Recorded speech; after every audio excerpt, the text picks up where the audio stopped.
Your Excellency, Dame Sandra Mason, President of Barbados, distinguished guests all. It is not often that I would choose to speak early on a morning after an event such as Tipsy. But the fact that I am here tells you that I want to be here.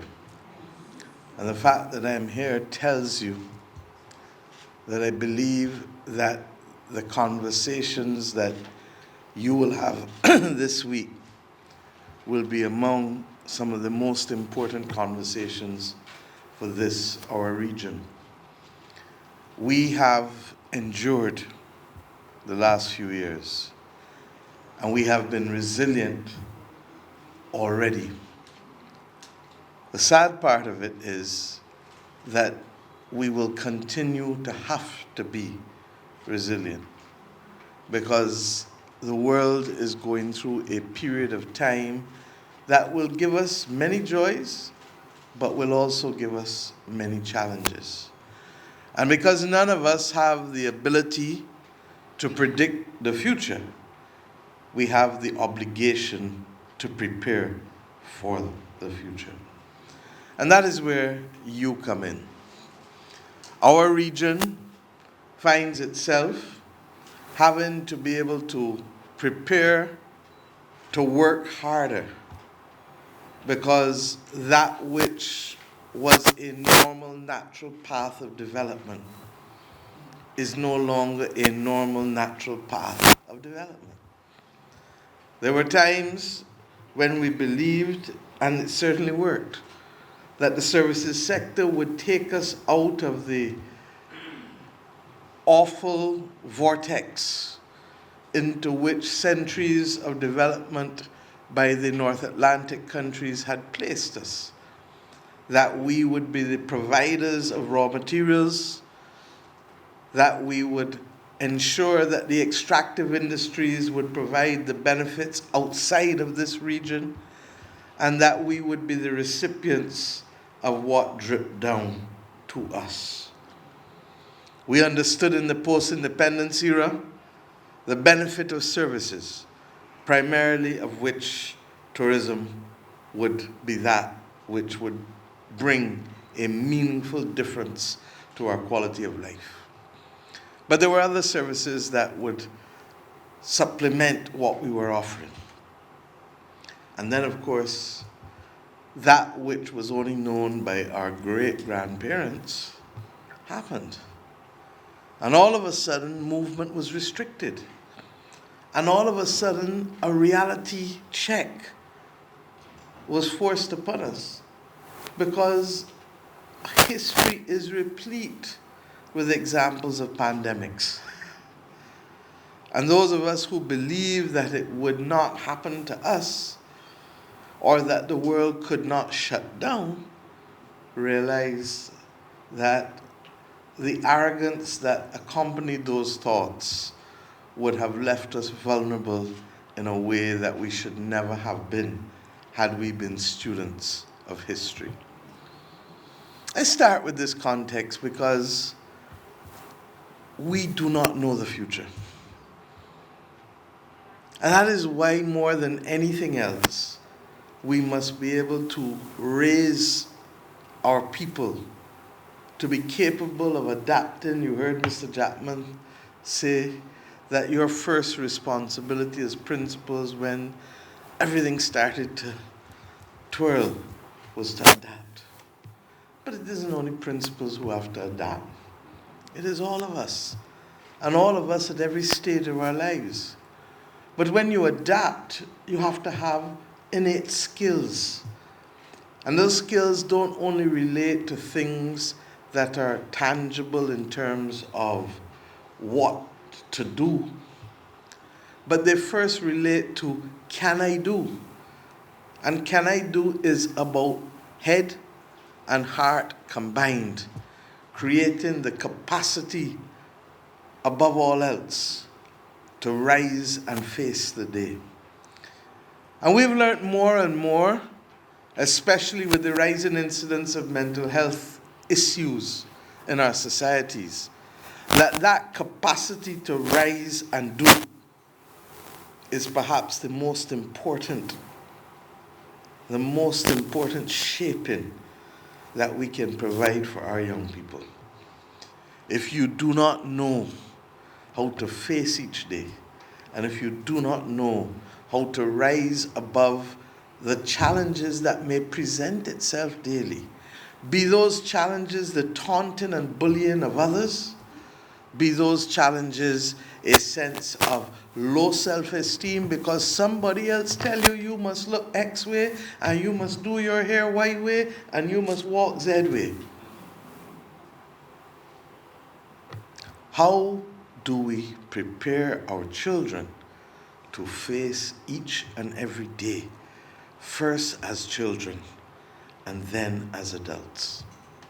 We know that we've always had to prepare them to understand that the process of maturation includes choices and consequences. But the world in which they live is so different now. And so many other things are coming into their space that ability to be discerning, regrettably, can't wait until adulthood. Can't even wait until being a teenager. The capacity to be discerning because of what you're giving them access to needs to start from as early as possible. And I say these things because in the course of our commitment to reimagine education, education can't be reimagined as if it was a singular tool. In preparing ourselves for this major journey, our country has had to do much reflection. Our cabinet has had to do much reflection. Our Ministry of Education and other social sectors have had to do it. Because we continue to labor under the design of a 1940s British education system here in the Caribbean, that for the most part is as close to every aspect of it as to when it was originally designed. But yet, the world in which we live has changed in terms of values, and changed in terms of tools of engagement and communication, has changed in terms of ability to move. In the 1940s, when this system was designed, you wanted to get to the United Kingdom, most people, they had to go how? On a boat. They wanted to be able to communicate, they had to do telex. Not even fax. That came when I was a teenager. And now that is as irrelevant as the telex. The Ministry of Foreign Affairs, when I first came to office, had something called a cipher officer. If I ask young people or even young teachers what a cipher officer is, most people will ask me, what are you talking about?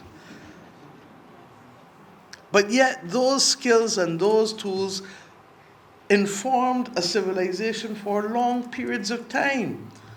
And yet those things which were discovered in my childhood are no longer even present in Renisha's childhood. Have you ever seen a VCR machine, my dear? Do you know what a VCR machine is? And yet the VCR machine was only around when I became a late teenager, 15, 16, 17, in people's houses and my friends' houses. There was something called a mini disc. If I ask my press secretary what a mini disc is, he don't know. He think I'm talking gibberish. And a mini disc was a modern invention when I was at university. It's not there. So I don't think I need to say any more to prove to us that the pace of change is at such a speed that sometimes you wonder if the human brain can appropriately adapt, and the systems which we have can appropriately adapt to allow us to move. I start with this context because we then begin to understand that, and I hope that Mr. Jackman will show you a video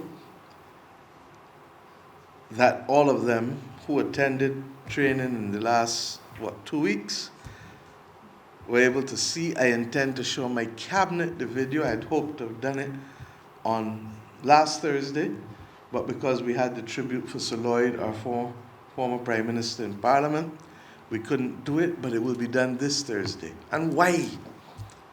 Even down to how our schools are designed reflects preparation for an industrial age that is now long gone.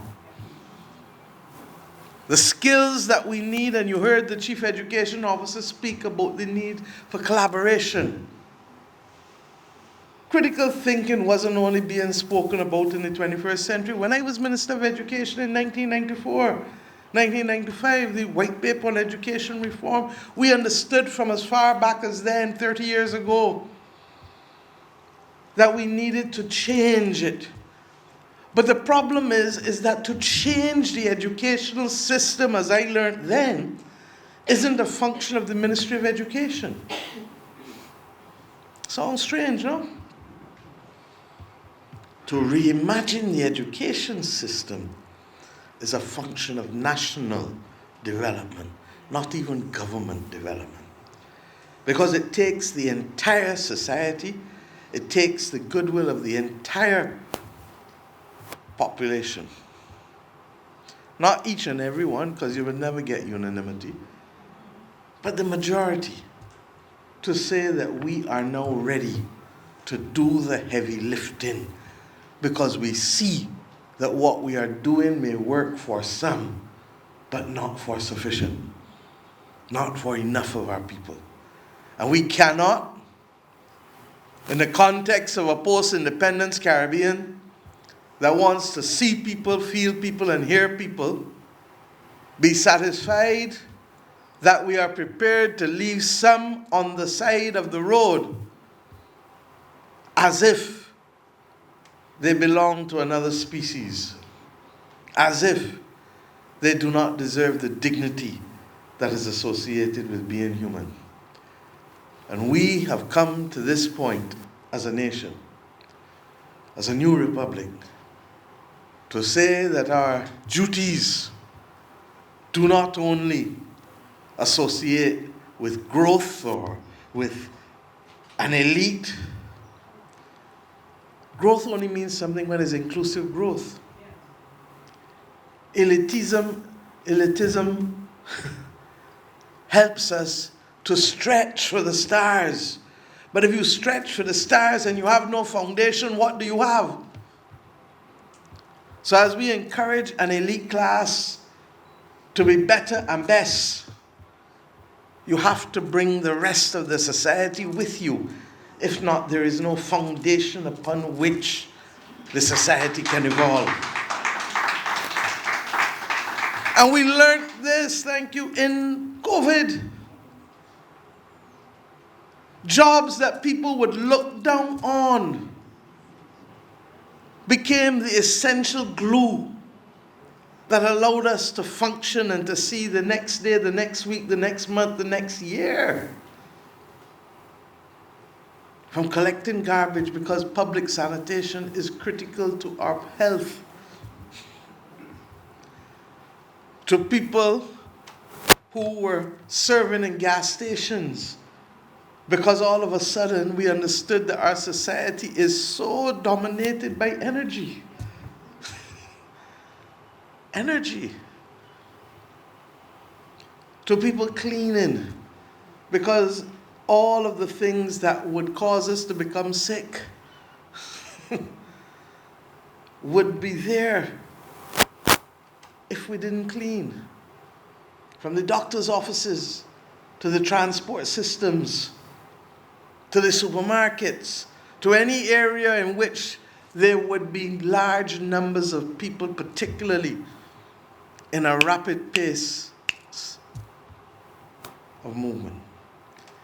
I have asked us to reflect on these things. Because when COVID was finished, you would say, well, the threat was gone. But was it? What has been happening in the Caribbean with gunplay shows that the ante has gone up. And I don't mean ante as in Auntie Mia. The stakes have gone up. Before, fellas would get in a quarrel, a fight, and they thought it was bad. They'd go for a big rock, or they would go for, as we would call it, a 2x3. They might even go for a machete if they were really bad. But their impact would be limited because the tool which they were using was not capable of mass destruction. The tool which they were using might get 2, 3, or 4 people, but couldn't come in here and spray all of us down one time. But the technology has now made it possible for tools not only to achieve good, but to achieve bad. Real bad, enough bad. And because we are an open region, from the north predominantly and sometimes from the south, these tools have found themselves in our society. When I was a young lawyer in the 1990s, late 1980s, and I'm sure that the president who served as a distinguished magistrate would tell you, we had people dealing with pipe guns. They were making their own single shot pipe guns. And all of a sudden now, we have people having access to weapons that can bring carnage. Now, weapons of mass destruction need tools of mass empowerment to counter them. And what is the mass empowerment needed to counter the guns? In the words of Nelson Mandela, education is the most important tool. We know it instinctively. Mr. Chapman spoke about its capacity for social empowerment. And that's critical in a society where slavery and indentured servitude have been the hallmark of our postmodern existence from the 17th century. For the majority of our time, we have been in our space as a democratic nation and as an independent nation for less than a century. But yet postmodern settlement is about 400 years for most of us. So what are we going to do? Are we going to continue to take an industrial education system driven to push people through like cattle for the most part? And I don't mean to be offensive with the analogy, but it is almost herding people through the system. And the top 30 or 40%, the top 3 or 4 out of every class come. And then it gets worse because we put them all in one place. So instead of it being 3 or 4 out of every 10, it's 10 out of 10 in one school and 10 out of 10 in another school. And then the other schools are 10 out of 10 too, but for different reasons. This song sensible to you? This song sensible to people who have the responsibility for crafting their own future and perpetuating their own civilization? But if it doesn't sound suitable, if it doesn't sound appropriate, then what are we going to do about it? How are you going to reimagine? How are you going to retool? And how are you going to walk and chew? Because the truth is that because education affects so many, our capacity to prepare for reform doesn't happen like that, as my people know in the Ministry of Education. And it can't just be about the Ministry of Education. But at the same time, whether we like it or not, Renisha and her colleagues still have to go through school and leave it this year and next year. So what are you going to do?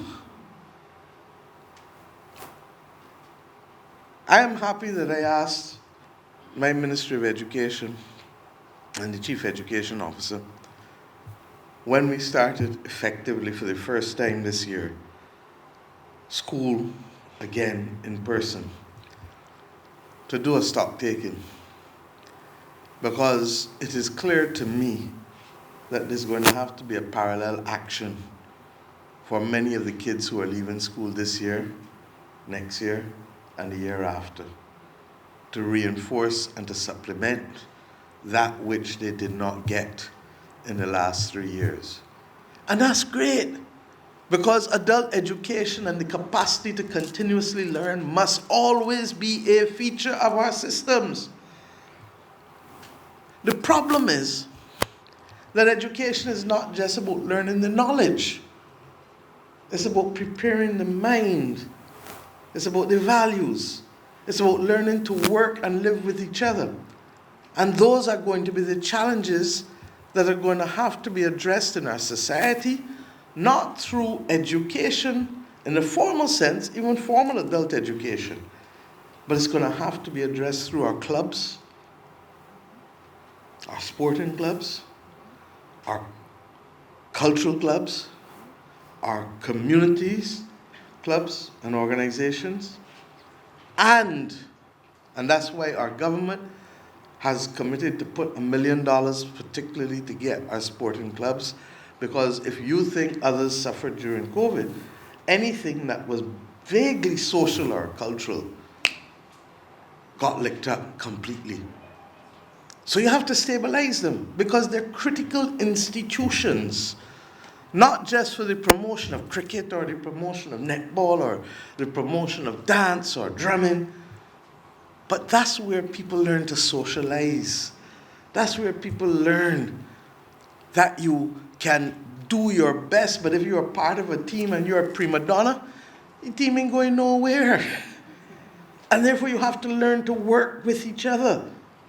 That's where a lot of the skills that they would have picked up in school, in those 3 years of periodic education, sporadic education, that's where they would have picked it up had they had continuous education. So as we prepare to reform for the future, we cannot leave on the sidelines the students of 2020 to 2023. And this is a clarion call to all of us in the Caribbean. Because if we treat to it as education alone, we're going to pay the price 5 years, 10 years, 15 years from now. Not just in the loss of productivity, which should drive us, but regrettably in the antisocial behavior that will come with people who do not understand how they must assimilate and work with each other. You heard me talk about the fact that it isn't only about the kids there as well. We had a program going, and if I could turn back the hands of the clock is the one thing. 2 programs that were stopped since I was Minister of Education. And it hurts me to the core, across both parties. One was the understanding that every child between the ages, at the age of 3 and at the age of 5, ought to be tested for hearing, speech, and sight. There are too many children who we may not realize have some kind of impediment, disability, may not even be as large as that, but it affects their capacity to learn. And therefore, the ministries of health and the ministries of education must work hand in glove. And this is where technology as a tool can help us, because technology can help us with the screening, so that we don't have to have as high a reliance on the practitioners, the audiologists or the optician or the nurses. Because if we can screen, we can then pick out those who really need the medical support. And the second one was the reading program. If you can't read, you could as well not be emancipated. If you cannot read, you could as well not be emancipated. And this is not a case like 30, 40, 50 years ago, where people genuinely may have wanted to go to school but were denied the opportunity for all kinds of reasons. Lack of access to schools, lack of capacity of families to be able to support them being able to go, all kinds of reasons. For the most part, everywhere in this region, education is delivered free at the primary, and for the most part at the secondary level, even if there are still a few countries that have capacity issues at the secondary level. That is why, as we move to full freedom of movement, we've said that the CARICOM Development Fund must be able to deal with disadvantaged countries, disadvantaged regions, disadvantaged sectors. But people see that only in terms of the economic. They need to see it also in terms of the social. Because full freedom of movement means that we have to give ourselves the best possible chance. And we need it. And our ability, therefore, to bring every school or every country to the point where there is liberal access to pre-primary, primary, and secondary must be the ambition of the Caribbean man, to use Black Stallin's language, and woman. It's too basic. And for the very reasons that I've set out so far in the conversation. The tools of mass destruction, from the guns to artificial intelligence, will be there. What will make the difference are the people who use them. Gun doesn't walk up and talk by itself. And artificial intelligence is trying to. But that is why we have to change how we relate to each other. This notion of anonymity, which allows people not to be accountable, is one of the biggest underminers of human civilization.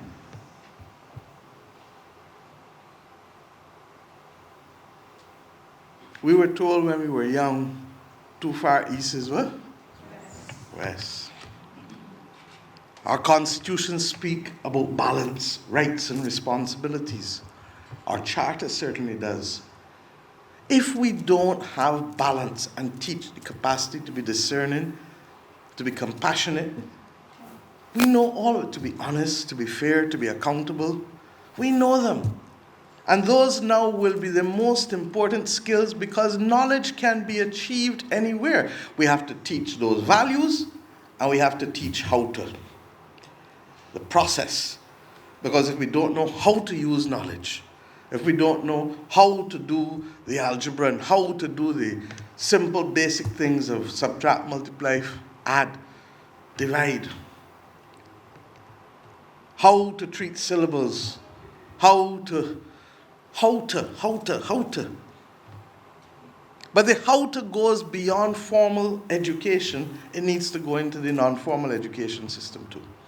And ultimately, what is required of us for a good and strong educational system? We must have good, strong principals who can lead and who can inspire. We must have good, strong teachers who can teach and who can inspire. We must have a curriculum that is relevant that reinforces the values as well as the capacity of how to, because knowledge is there. You know, when I first became a lawyer, my father told me, he says, young lady, you will find out that it is not yours to know the law in your head, but it is yours to know how to find the law and how to use it. Because the law changes all the time, and the law is there, and the books are there reflecting the laws. But it's how to, how to use it, how to apply it. And we need to be able to do that. We need schools that reflect good infrastructure. It must not only be rich people's children that know what it is to have a wonderful garden in the middle of a school. But who has been responsible for doing more gardening than ordinary people? It must not only be schools that are well endowed, that are clean. And this notion of World Bank schools, God bless the World Bank over the years, but schools that are dark, they're dreary, dismal, and damp. That from the teachers back to the students don't feel a sense of what when walking it. And our government has determined that all of the schools must receive facelifts over the next few years. And the first thing we did at the end of the last financial year, when we got a little extra that we didn't expect, was where we sent it, Chief? Sent it to education, $15 million to start the process, and we will keep building on that. I've asked the Ministry of Education to start a program with their communities, because not everything is capable of being necessarily paid for, but everything needs to be nurtured. And there are people who are looking for exercise, and there are people who are looking to keep their heads active and alive. And all of a sudden we then can have community greening, or green community committees. So that every school, primary and secondary, can have a few people from the community and parents who, along with the teachers and principals or students who are inclined in that way, because not everybody is, will treat to it as a passion. And then my role as Prime Minister is to make sure that we see you, hear you, and feel you, and give you some prizes when independence comes. So that people understand effort, sacrifice, reward. But in so doing, our children get to understand beauty, get to understand the reinforcement of cleanliness and public sanitation. These are things that don't cost us a lot, but we can do much with them to change the outlook. How many times have we seen new dance groups and drumming groups in communities formed, folk groups? Our culture can't be only about Brox and Kingston, all due respect to the Jamaicans.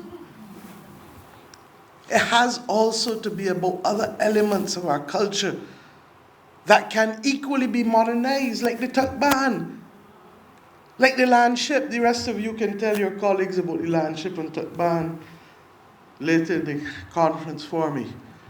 But if you have a landship movement that is dressed, Renisha, more like how you accustomed seeing people dress in today's world, it's likely to be more attractive to our young people.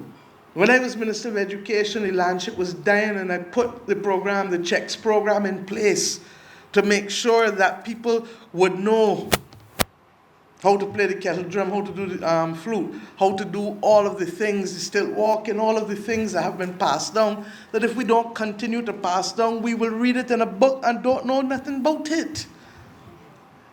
Forgive me if I've taken the time this morning. But on top of those four things, strong teachers, strong principals, relevant curriculum, good infrastructure, what's the one thing that's missing that I ain't thought about yet?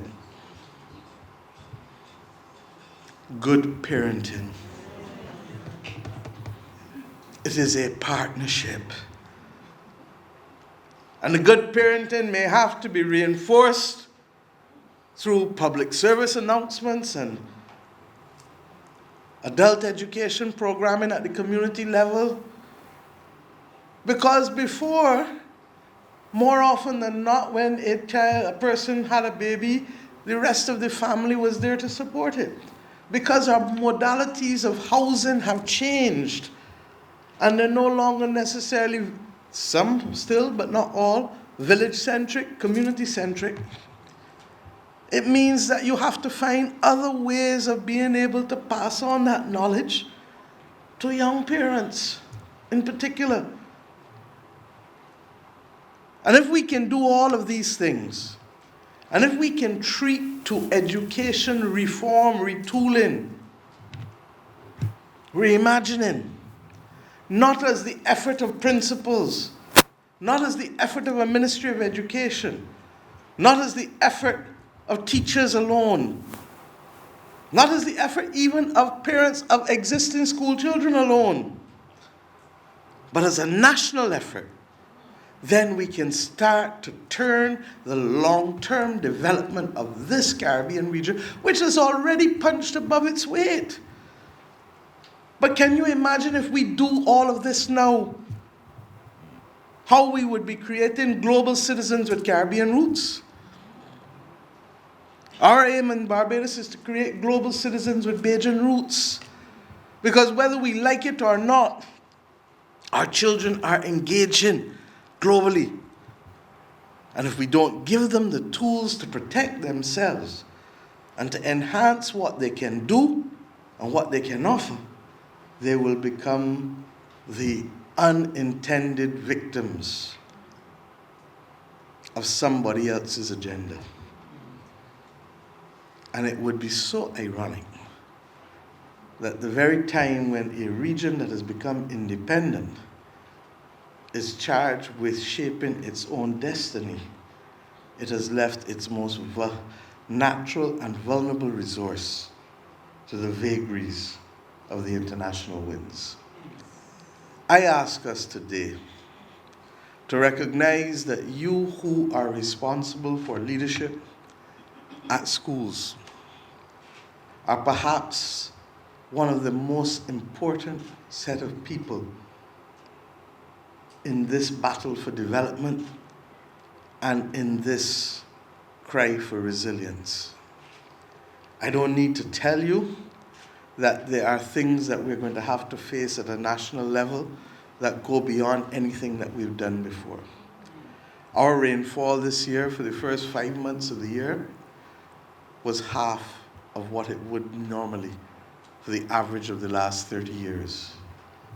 I don't need to tell you what's happening with the temperatures. And even us in the Caribbean are faring much better with the temperatures than Europe, North America, and China.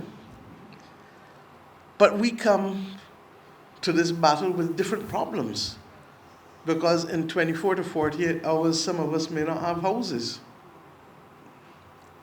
And that's living on the edge. And we have to adapt and change from roofs to reefs, as we say here in Barbados. And stop believing that anything can happen. Everything must now be the subject of careful planning and careful monitoring. And that's a habit that is going to have to be inculcated in our teachers, in our principals, but in our children for the long run. And the arrogance that then led us to believe rather that a pandemic would never grind us in the way that it did globally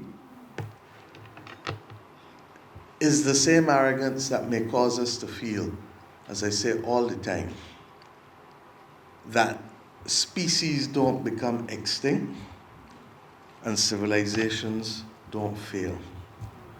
We know otherwise.